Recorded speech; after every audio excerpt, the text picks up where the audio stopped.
ditugasin sama Bu Kosyafrida SPD selaku guru bahasa Indonesia untuk membuat apa sih, Vio? Nah, jadi di sini kita ditugaskan untuk membuat video praktik berupa video vlog, podcast maupun radio. Nah, di sini kita telah disarankan untuk mengambil tema berupa mukbang, berita, lagu maupun film. Jadi di sini kita mengambil tema berita untuk membuat tugas podcast kita. Di sini kita mengambil tema feminisme. Yeay. Oke, nah tujuannya kenapa kita bisa memilih feminisme? Tujuannya itu kita akan mengulik informasi seputar tentang feminisme terhadap pandangan-pandangan kita sebagai perempuan dan tentunya sebagai pelajar SMA. Nah, di sini kita ingin memberitahu informasi lebih kepada para pendengar tentang apa sih itu feminisme, dan kita ingin para pendengar itu tahu gimana sih perjuangan para perempuan itu untuk mendapatkan kesetaraan gender dan merasakan haknya sepenuhnya sebagai manusia tanpa dibanding-bandingkan dengan gender lain seperti laki-laki. Nah, ya betul banget tuh. Nah, sebelum kita ke pembahasannya, izinkan kita perkenalkan diri dulu ya teman-teman. Nama saya Saskia Fernando sebagai host. Nama saya Velena Devti sebagai host. Nama saya Angelis Vinagata sebagai tamu. Nama saya Putri Alfa Getsa sebagai tamu. Nah, oke, kalau udah selesai, nah kita itu akan sebelum ke pembahasan, coba apa aja sih kalau misalnya aku ngebahas tentang feminisme, apa yang ada di pikiran kalian kalau misalnya aku ngomong feminisme? Kalau menurut aku ya, feminisme itu tuh ada gerakan yang menunjukkan hak-hak perempuan untuk kita memperoleh hak-hak kita dan tidak secara gender sama sekali. Kalau menurut aku sendiri, feminisme itu merupakan suatu gerakan untuk memperjuangkan hak-hak wanita untuk mencapai kesetaraan gender, ekonomi, sosial maupun politik. Nah, benar banget nih guys. Jadi tujuannya gerakan feminisme ini diadakan itu untuk memperjuangkan hak-hak wanita dan gimana sih cara wanita itu meraih kesetaraan gender. Jadi biar wanita itu bisa merasakan haknya sebagai manusia secara seutuhnya. Iya, apalagi kan kalau dulu itu kan ada patriarki atau catcalling, itu kan benar-benar kayak bikin perempuan itu beban banget ya untuk perempuan sendiri, ya kan Vio? Iya benar, apalagi wanita itu dianggapnya selalu saja di bawah lelaki, bahwa wanita itu tidak sanggup nih. Nah iya, dan itu membuat perempuan itu kayak prihatin banget kan keadaannya.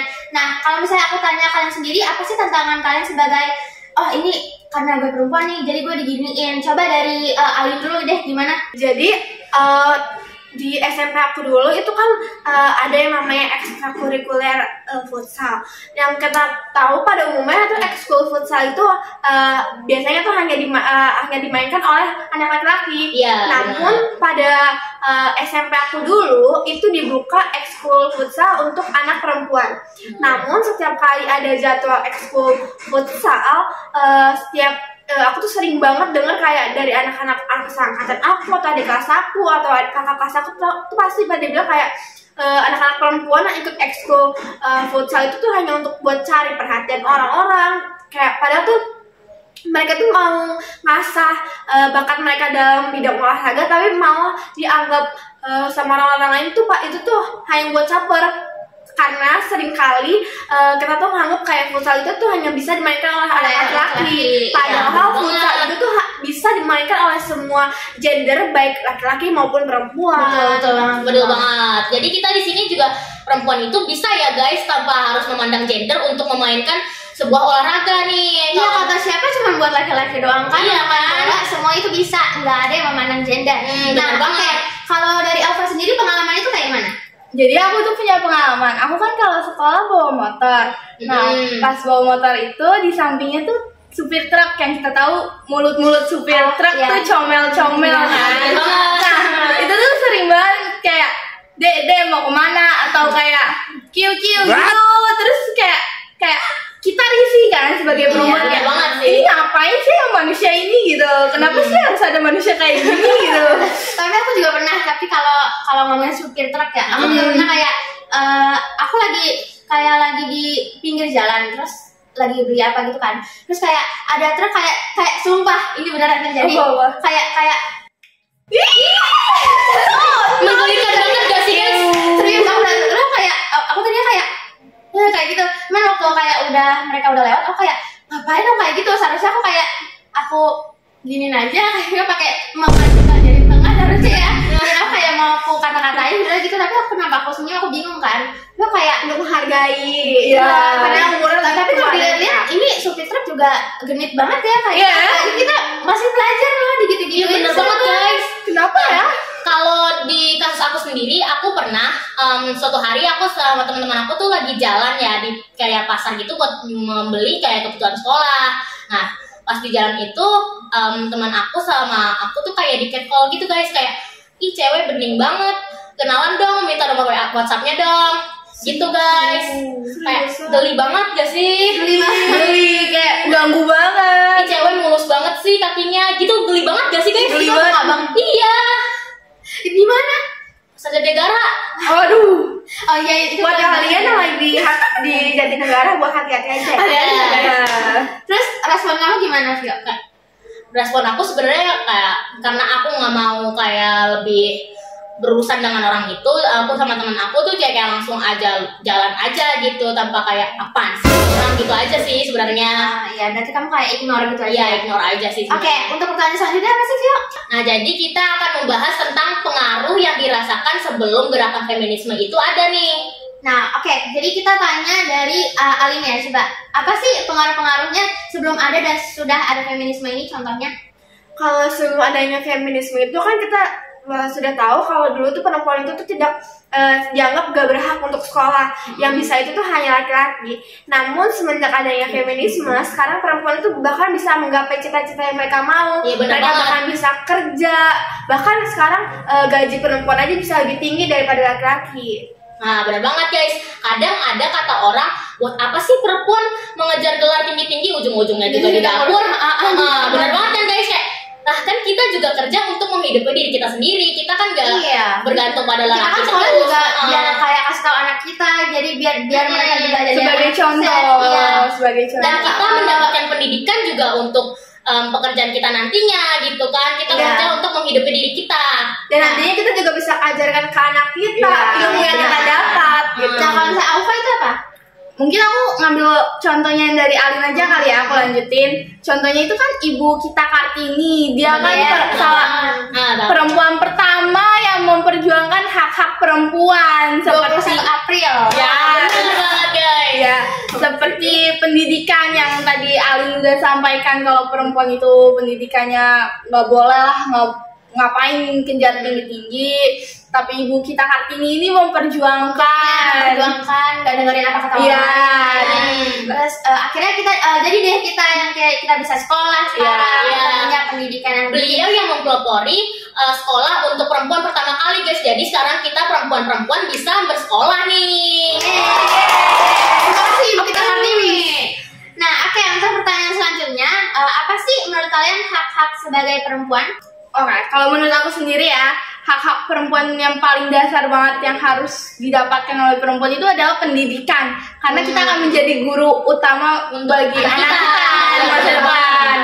Selain itu juga ada karir, karena nggak cuma laki-laki doang yang boleh bekerja, cewek juga boleh. Karena keperluan perempuan juga banyak kan. Iya, betul. Dari skincare ataupun fashionnya. Yes, fashion juga harus kita perhatikan ya guys untuk perempuan. Terus karena untuk melihat value guys sih kalau misalnya kalau Value, iya, iya. Ya, terus kalau misalnya Alin gimana?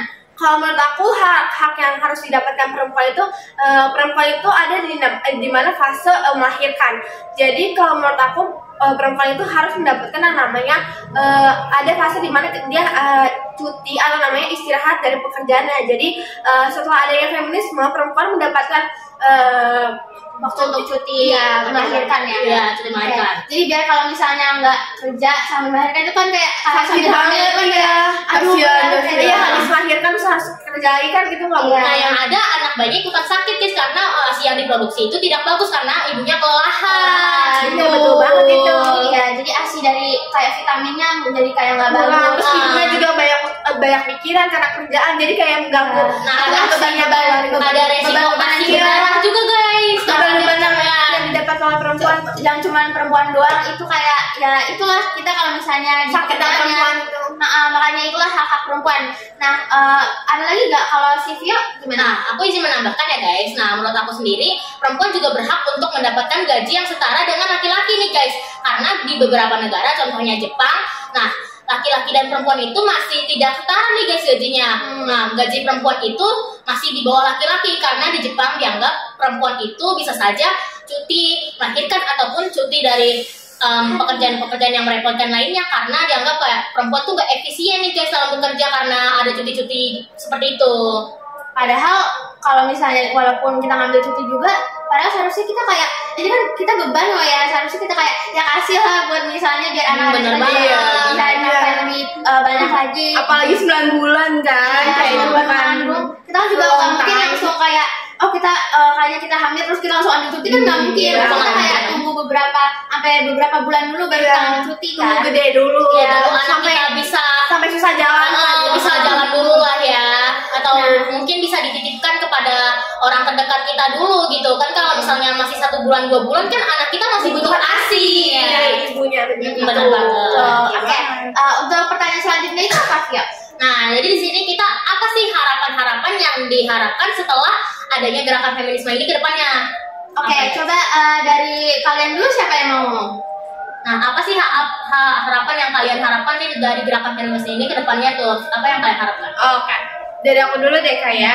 Harapan aku tuh untuk kedepannya perempuan tuh bisa mendapatkan haknya secara layak yang udah tadi kita diskusiin. Terus gak ada lagi kesetaraan gender yang sangat nyata depan mata. Terus gak ada lagi tuh catcalling yang Yes. menyebalkan itu. Ya, yang bikin kita risih. Iya, yang bikin risih. Terus apalagi mungkin tambahan dari Alin? Kalau harapan dari aku setelah adanya feminisme ini, aku harap feminisme ini bisa membasmi dan juga bisa melawan patriarki yang dilakukan terhadap perempuan. Jadi perempuan ini juga bisa dianggap sebagai manusia, bukan hanya laki-laki saja. Nah, kalau dari aku sendiri, aku berharap tidak ada lagi yang namanya standar ganda. Contohnya seperti kalau misalnya perempuan menjaga anaknya dengan rajin, mengurus anaknya, mengajarkan anaknya, itu dianggap ya emang itu tugas ibu. Kalau misalnya ayahnya melakukan itu kayak memandikan anaknya, mengajarkan anaknya, itu kayak udah dianggap wow super dad, kayak dia tuh ayah yang keren banget ya, kayak selalu ada buat anaknya. Padahal tidak, karena itu kewajiban sebagai orang tua untuk merawat anak kita. Dan juga yang bisa merawat anak itu bukan hanya perempuan aja, tapi Benar. laki juga wajib bisa, karena itu juga merupakan suatu tanggung jawab seorang ayah bagi anaknya. Selain itu juga itu merupakan basic manner yang Iya, sudah benar. harus kita punya. Kalau misalnya udah mau punya anak, berarti kalian juga Udah berperan siap, sebagai ya. orang tua. Iya, Bukan udah kayak siap dulu. bukan kayak dibagi kalau ayah kerja, kalau ibu harus nyusuin, Iya, harus ngurus rumah, nyebok. Karena jujur mengurus rumah pekerjaan rumah itu lebih capek ya guys daripada bekerja di kantor, karena kita butuh berkali-kali untuk merapikan rumah, tidak hanya sekali saja.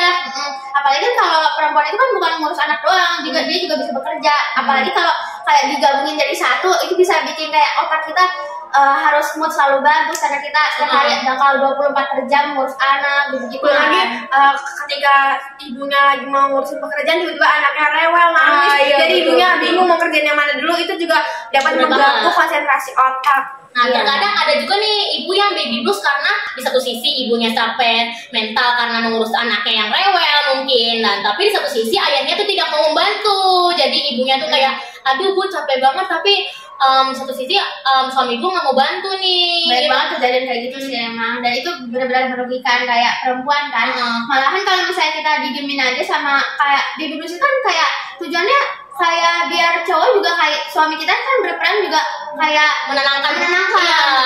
Biar kita bisa balik lagi, bisa jadi stabil emosi kita. Tapi banyak juga suaminya tuh kayak bodoh amatan, cuek. Karena kayak dia menganggap kok ya udah emang itu tugas lu sebagai Iya. perempuan, karena lu kenapa mau hamil, contohnya gitu kan, kayak banyak banget yang sampai Bahkan juga banyak kasus di mana seorang mertuanya tuh malah ngejudge menantunya, dianggap tidak benar dalam mengurus anak dan segala macam. Padahal itu juga anaknya ini, si suami ini juga punya tanggung jawab untuk mengurus anaknya, bukan hanya istrinya. Ya karena balik lagi kalau misalnya kalian benar-benar ready punya anak, berarti kalian juga ready menjadi orang tua kan. bener banget. Makanya terkadang banyak para ibu yang gak mengalami baby blues itu merasakan kayak, aduh apa nih anak ribetin banget sih, karena dia gue jadi gak secantik dulu lagi, nggak kayak Oh, insecure. misalnya kayak Badanku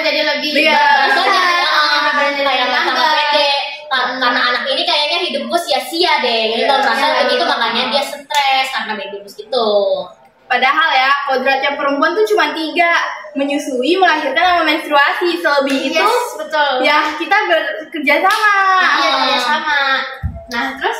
Nah, selanjutnya ada ini nih guys. Oke, sebelum penutupan, apa sih? Aku mau tahu quotes-quotes dari kalian Ini kita punya quotes dari tamu-tamu kita nih guys. Ayo coba kalian pikirin dulu ya sebelum penutupan. Coba ya. Kalau intinya kalau kita kesimpulannya ya, kalau sebelum kita penutupan ini kita mempunyai kesimpulan apa? Ya, kalau misalnya perempuan itu Bisa setara dengan laki-laki dan hanya tidak cuma laki-laki saja yang bisa merasakan sebagai manusia seutuhnya, tapi perempuan juga bisa merasakan sebagai manusia seutuhnya. betul, paham kata Kak Gem. Oke. Oke, kita dimulai dari Alin aja kali ya. Ayo kita semangatin dulu Alin. Apa nih quotesnya? Apa nih quotesnya? Jadi quotes dari aku adalah salah satu jalan paling sederhana menuju perubahan besar adalah dengan mengajak pihak-pihak yang kurang mampu untuk berbicara sebanyak mereka mendengarkan, dan bagi pihak yang lebih mampu untuk mendengarkan sebanyak mereka berbicara. Jadi kesimpulannya adalah kita sebagai pendengar yang baik, kita harus mampu untuk menjadi pendengar yang baik bagi korban-korban di sana yang mengalami ketidaksetaraan gender. Nah, benar banget nih. Selanjutnya kita punya quotes dari Alfa. Apa nih Alfa? Nyala. Quotes dari aku nih. Siapa yang tahu apa yang bisa dilakukan wanita ketika mereka akhirnya bebas menjadi diri mereka sendiri?